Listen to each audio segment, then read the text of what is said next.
you.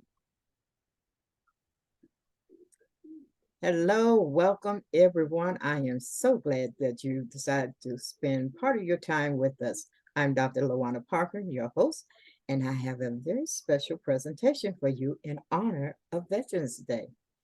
My special guest is Edward Jones. I heard Edward make this presentation and I knew it needed to be shared. I have asked him to do this presentation for you. Then I will ask him a few questions if time is allowed. Edward has a podcast show on iHeartRadio, and you can hear it each Monday morning at 7:30 a.m. Pacific time. Before we begin our presentation, or your presentation, I should be saying, Edward, could you take a couple of minutes and tell us who is Edward Jones? Well, thank you, LaWanna. I'm glad to be here.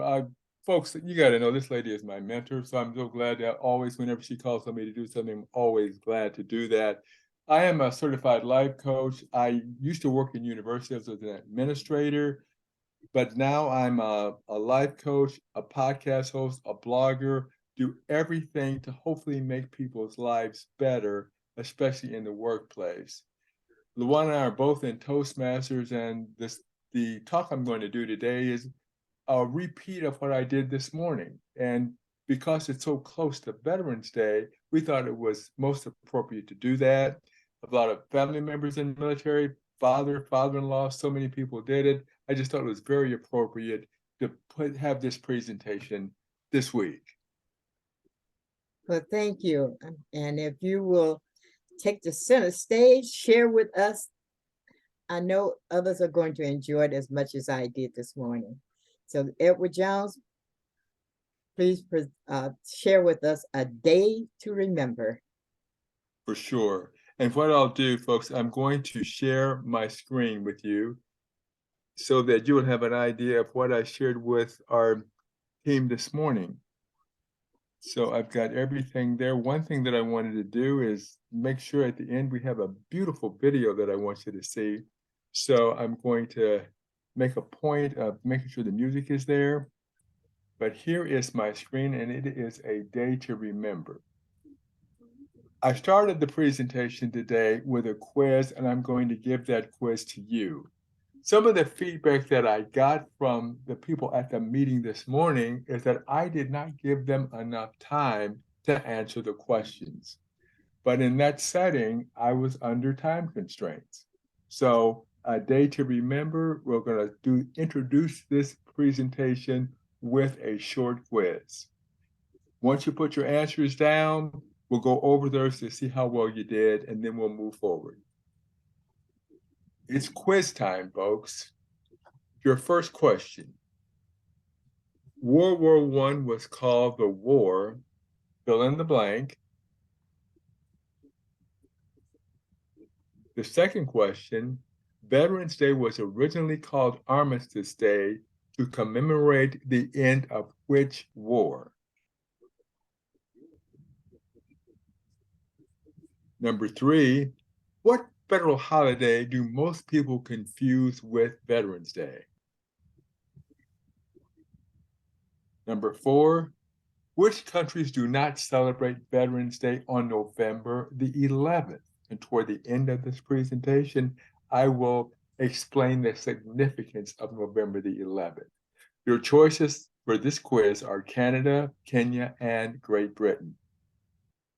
Now, one thing for sure is all of these countries celebrate Veterans Day, or some call it Remembrance Day, but the one that does not is Kenya. They didn't find out about the end of the war until 2 weeks later, so they celebrated 2 weeks later.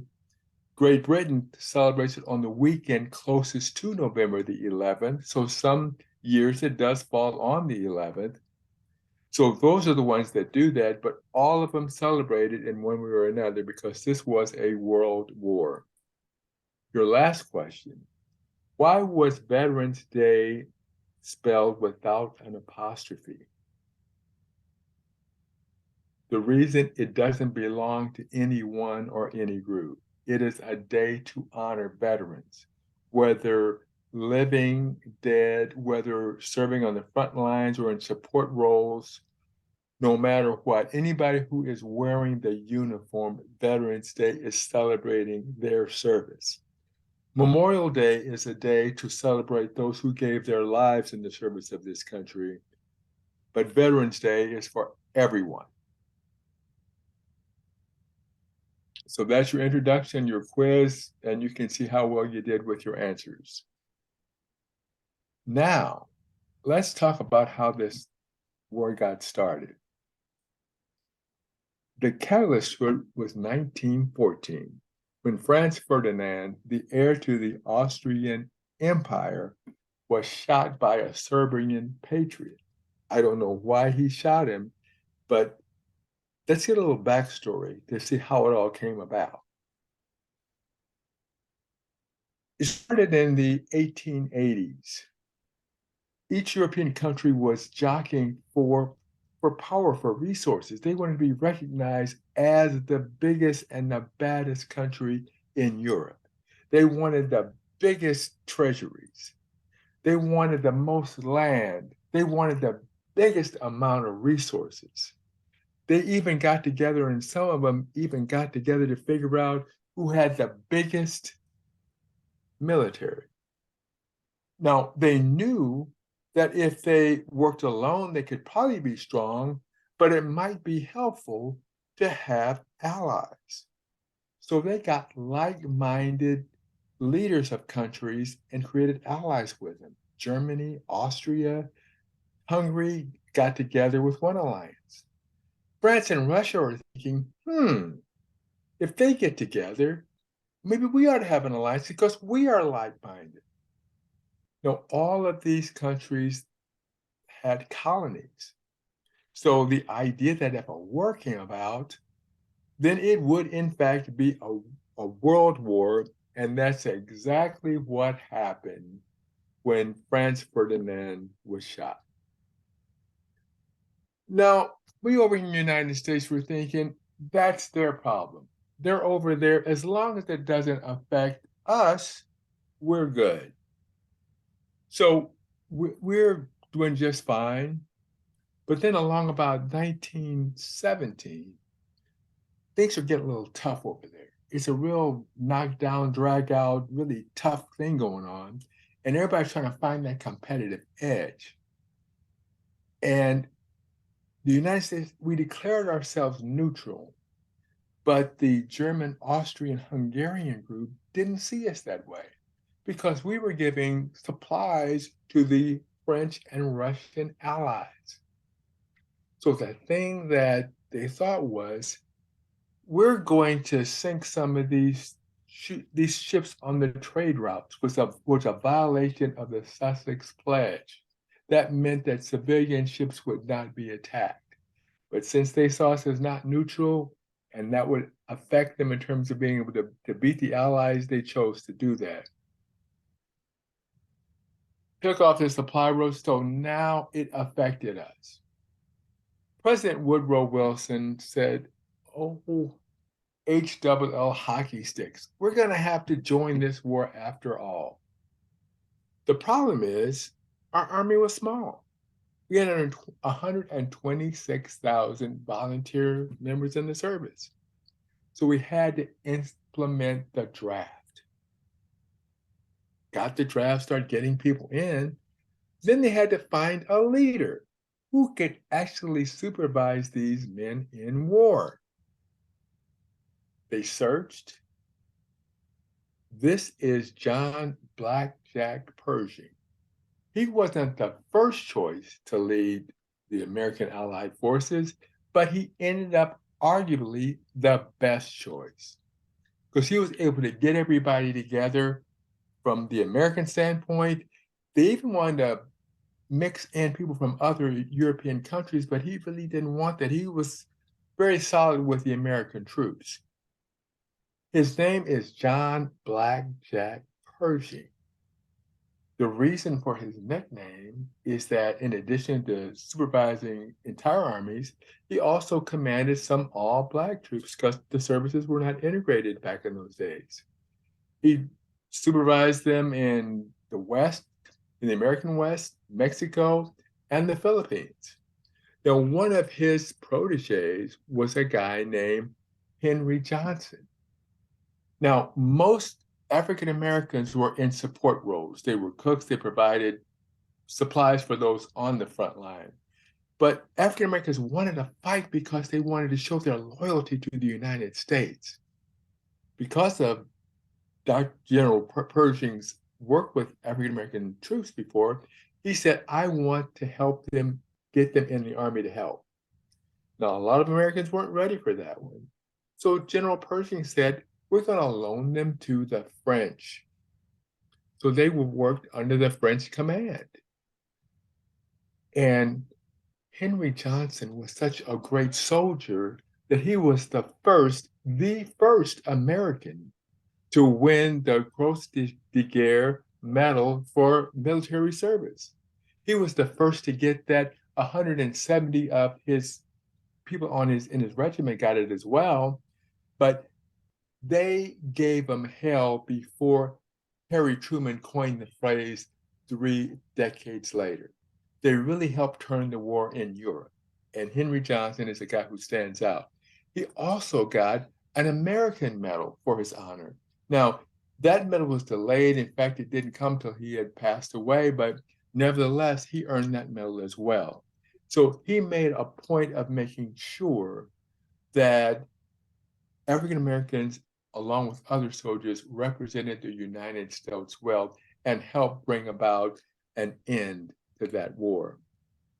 Now, the thing we look at, that war ended in 1918.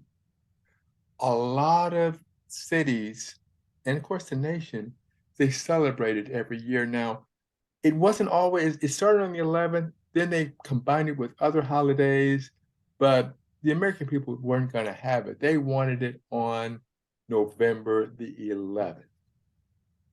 So eventually it got back to November 11th, and that's where it is. And so what I'm going to show you now is a clip of one of the celebrations in Knoxville, Tennessee.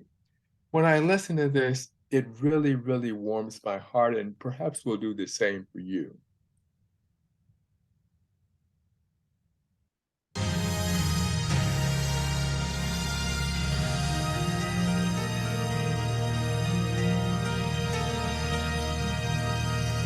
Across American history, men and women from every military branch have answered the call to serve and, when called on, to fight under the stars and stripes.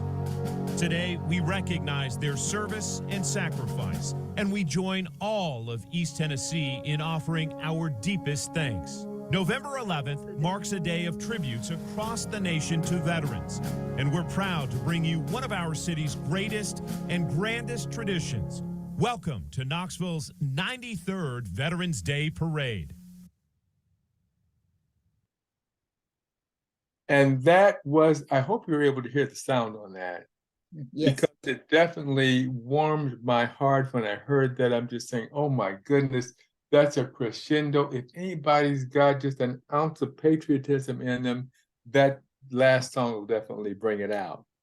Now, what is so significant about the November the 11th, it was the 11th month, the 11th day, the 11th hour when the war ended. Now, that was the armistice. Now, the Treaty of Versailles actually, the official close, and that was the following year, but that was the day fighting stopped. And everybody was to come together to do that thing so the world would be at peace, at least for another 20 years. A lot of people gave their lives in that sacrifice to make this a better place, and hopefully we will learn from that one. But the thing that I say, whenever we see somebody in the uniform or working in the military, the one thing that we must first say to that person, no matter what they did, is thank you for your service. We're looking forward to have a great Veterans Day this year on the 104th anniversary of Armistice Day. So enjoy the holiday, and I look forward to definitely commending my family members who are in service for what they do to make this country safe for us today. So that's it, LaWanna. I just wanted to kind of give that overview of that to let you know what it meant to me and what inspired me to actually do this presentation today. Well, thank you so much, Edward. The military for me has always been special. And having so many members of my family like yours who have taken part in the military. And in fact, I have family members who are still in the military. One of my sons is still in the military. I feel honored that 3 of them volunteered on their own to be in the military. And when there was someone that asked me, well, what made your kids do that? I said, I have no idea. My firstborn told me when I asked him, he said he wanted to pay back the country for what it had done for him. Now, he was only 18. I don't know what he saw that maybe the rest of us missed, but that was his comment. But yes, I'm very proud of the men and women who serve, because the rest of us forget. We can sleep at night. We don't have to worry about people coming in to invade us. At least so far, we hit that awful 9/11, but I don't think we'll fall asleep again. At least I pray we don't fall asleep again and take it for granted that because we're here, we're untouchable. At any rate, I thank you for this. Having heard it this morning, I knew I needed to share it with other people as well. So I'm just grateful you were willing to come on here and talk about it. So you said because of family members, you were doing this. Have you ever been in the military? No, I have not. It's really interesting that when I went to college, I went with had very, very close friends. And the interesting thing is that after they finished college, they joined the military. And I thought, because I thought at one point in time, I thought about doing it before going to college. And I thought, they said, if you do that, you could they'd pay for your education. You'd do 4 years for them, 4 years of service. And if you stayed another 12 years, you could retire in 20 years as a second lieutenant. And that sounded really appealing to me. And in fact, I had a chance to go to the Air Force Academy. And then it's stupid decision, because I said the Air Force Academy back in those days, it was all male. There were no females. And I'm thinking, my goodness, I don't want to be on a place like that.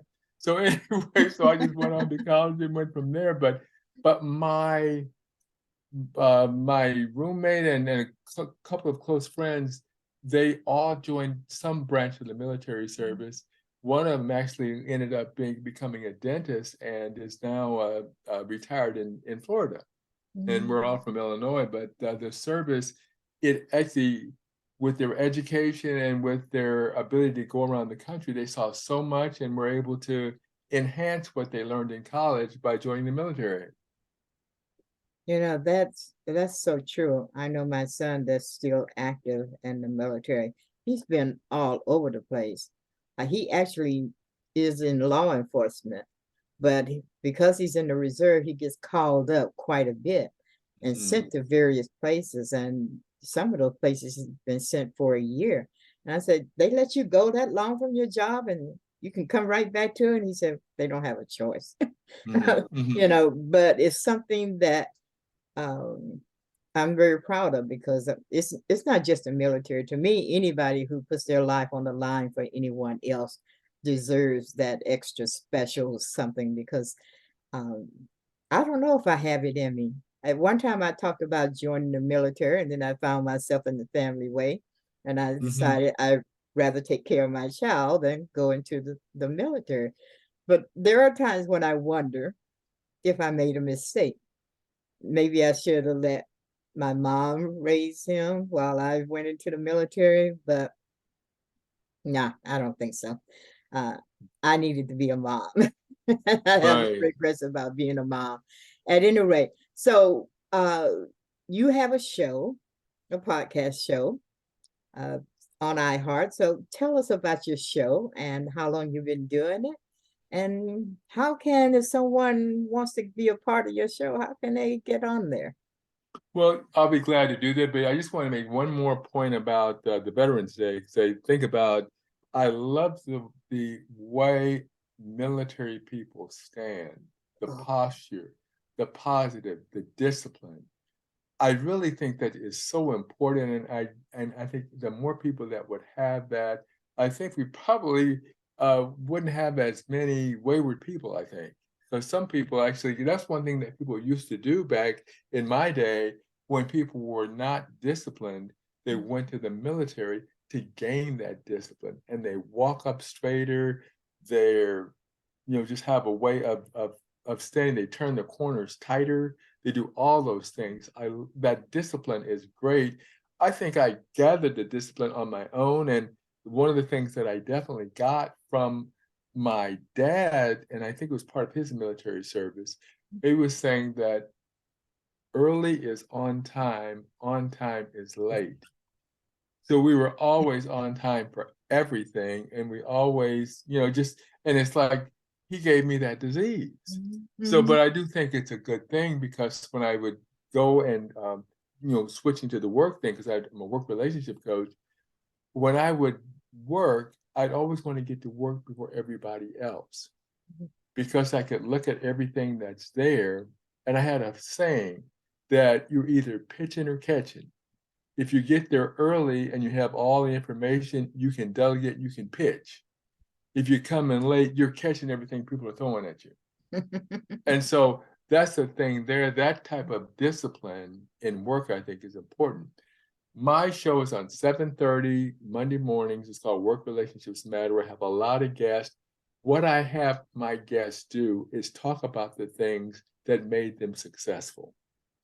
I have them talk about the toughest situations they faced and how they handled them. Because there's so many people who start out at work and they're having a problem. They think they're the only one that ever faced that problem. Where other people have faced it, other people have overcome it, they're looking back at it and looking for something else. So I want people to make sure that they're able to see they may be in a tough spot, but they can overcome it. I also ask my guests to talk about what is most rewarding about their work. Because you're going to have tough times, but if you love it, you don't work a day in your life. You just go through those things there. So my show is to inspire people to be able to overcome, to be able to work with, to be able to get the best out of themselves and to make sure that they're in the right place, in the right job. So because relationship with work and with individuals matter. You spend at least 8 hours a day there, you might as well make it an enjoyable time.